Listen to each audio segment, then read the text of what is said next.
Once upon a time, there was a beautiful 20-year-old woman named Elina. She was known as the daughter of the city's hotels. She lived a carefree life, sleeping with men for money. She believed that life was meant to be fully enjoyed, and nothing could stop her from making the most of it. All men, whether single or married, wanted a taste of her. Elina's parents, known as the Believers, were very religious. Her father was a pastor and the founder of a church with many followers, which he led with his wife. Elina's parents had disowned her because of her lifestyle. She had slept with half of the men in her father's church, those who were willing to offer her money or material goods. She had undergone numerous abortions in the past and swore never to have children. She thought having a child would ruin her body and prevent her from continuing her carefree life as a young woman. One day, she began to feel sick and decided to go to the hospital to consult a doctor. After several tests, she discovered she was pregnant. As usual, Elina told the doctor that she wanted to get rid of the baby. "Doctor, you know how it's done. Let's quickly take out this baby." The doctor replied, "Elina, do you remember what I told you the last time you had an abortion?" "Yes, doctor, but I can't afford to be a mother right now," Elina responded. The doctor continued, "Last time you had complications after your abortion, and I told you it had to be the last time. If you try again, you risk losing your life or your uterus. Do you want to die?" Elina, furious, yelled at the doctor, accusing him of incompetence. She went to another clinic to have the abortion, but after a series of tests, she was again advised not to do it, as she risked losing her life or her uterus. Depressed and angry, Elina eventually accepted that she was going to have a baby soon, without even knowing who the father was. After much reflection, she decided to move to another city, far from her current residence. 9 months later, she gave birth to a beautiful baby boy. But instead of rejoicing, she looked at the baby with disgust, blaming him for making her last 9 months miserable and almost unbearable. Quickly, she devised a plan to abandon the child in a slum and return to the city where she could resume her carefree life. One evening, after making her decision, Elina took the baby and went to the slum.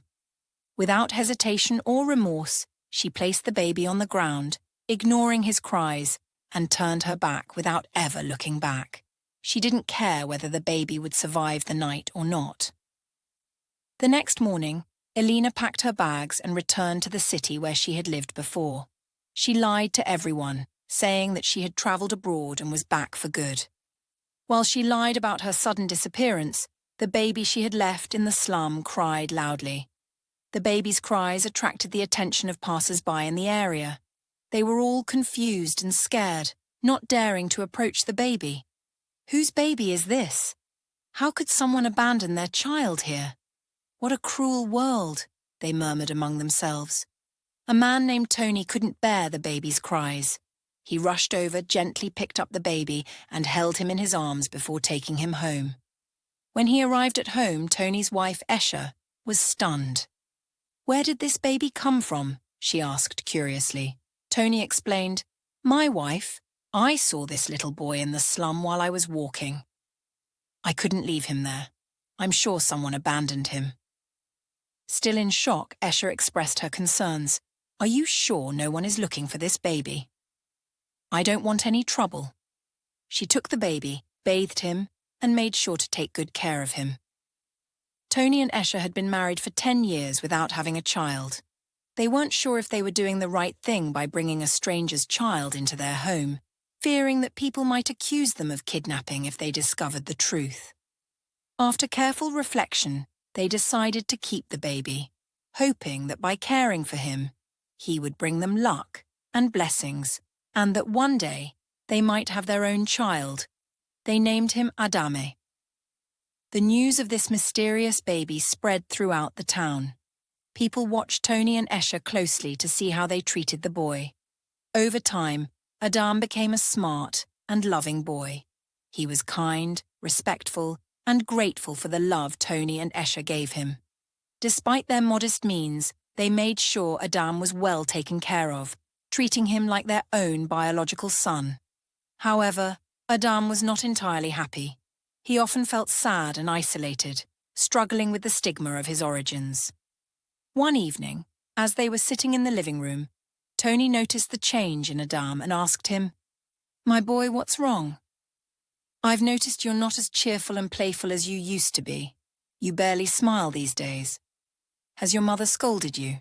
Adame replied, "I'm sad, Papa. Everywhere I go, they call me the slum baby.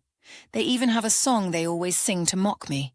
They say it was the demon of the slum that gave birth to me." Tony quickly interrupted him, saying, "Never say that again. You are my child, my only son. Don't let anyone tell you otherwise. Forget all the nicknames they give you outside. That's not who you are.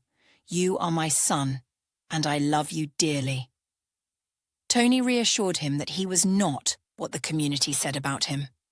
Despite Tony's comforting words, Adam still felt. Adam continued to endure mockery and bullying at school.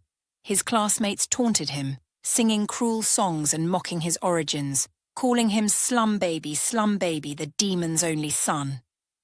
Their words deeply hurt Adam, who would cry and sometimes run out of the classroom to hide somewhere. While Adam struggled against the constant bullying, Elina carried on with her carefree lifestyle. She didn't care about the fate of the child she had abandoned, continuing to seek wealth and pleasure without ever considering the consequences of her actions. One day, while Elina was going about her daily business, she met a very wealthy and influential politician named Senator Raymond. He was a highly respected man whom every woman wished to have as a sugar daddy. Even though Senator Raymond had 5 wives, it didn't stop him from pursuing every woman who caught his eye.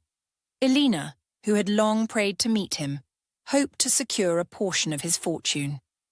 Over time they began talking, and she joined the long list of Senator Raymond's concubines. She hoped that one day she would finally become one of his legal wives and bear him children. Elina's standard of living rose, and her status in the streets became legendary, as Senator Raymond showered her with money.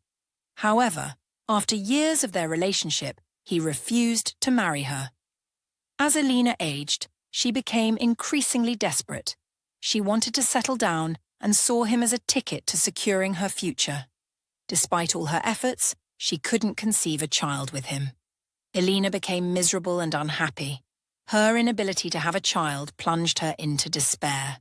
She visited many hospitals and clinics to consult specialists, but all in vain.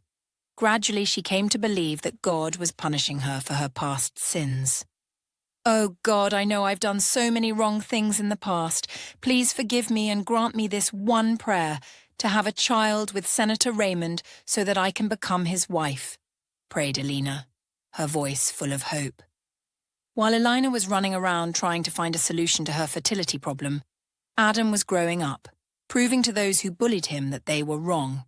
He excelled in his studies and other aspects of his life, making his adoptive parents proud. He had just finished high school as the top student in his class and won a scholarship to study the discipline of his choice at university. He wasn't sure what he wanted to become in the future, but all he had ever wanted was to be wealthy enough to help abandoned children and orphans, as he felt lucky to have been saved by his adoptive parents, Tony and Etcher. One day, after thinking about his future, he said to his mother, Etcher, "Mom, I think I want to be a doctor. I want to save lives. I believe it's a profession I will enjoy for the rest of my life." Etcher was thrilled and shared immediately. She shared the news with Tony. They couldn't be prouder of their son. Although Adam was not their biological child, he had brought immense joy into their lives, and they thanked God for him. A few months later, fate played a trick on Elina. The little boy she had abandoned years ago chose to attend a prestigious university in the city where Elina lived. He knew this school trained some of the best doctors in the country. He fit in well at school and began his journey to becoming a doctor. 4 years later, despite all her efforts, Elina's situation worsened. She remained without a child and was approaching menopause. Happiness was slowly leaving her world, and she became sad about her situation with Senator Raymond. She thought to herself, "I can't stay this man's mistress forever. He will find another woman and forget about me. I must do everything to make him marry me. And if he died today, what would I gain after all these years with him? No matter what it costs me, I want to become the senator's wife and nothing else. If he spends this much on me as a concubine, imagine how much of his wealth I would have access to as his wife. After seeking advice on how to find a solution to her infertility, she learned of a powerful man in a neighboring city who helped people who were unable to have children. She quickly prepared and set out to go to this city, but fate struck. Elina was involved in a serious car accident that claimed the life of her driver and left her in a coma.